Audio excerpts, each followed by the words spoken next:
Mortir terkuat Tulip milik Rusia kembali menghancurkan nasionalis angkatan bersenjata Ukraina di Avdiivka. Rekaman detik-detik Tulip beraksi beredar di Telegram pada Rabu 30 November 2022. Dalam narasi unggahan dituliskan Tentara Korps Angkatan Darat ke-1 DPR meratakan kubu militan Ukraina dengan tanah. 2 S4 Tulip mortir self-propelled 240 mm paling kuat yang dapat mengenai target nasionalis yang paling kuat sekalipun, klaim militan DPR. Dengan menggunakan Tulip Rusia, DPR mengklaim serangannya kali ini akurat.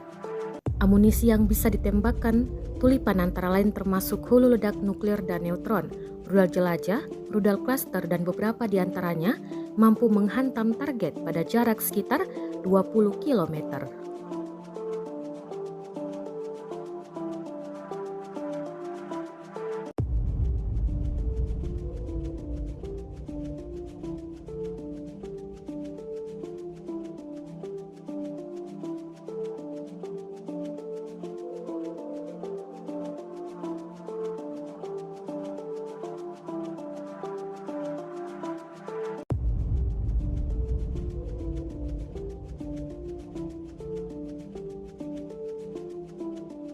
Terima kasih sudah nonton.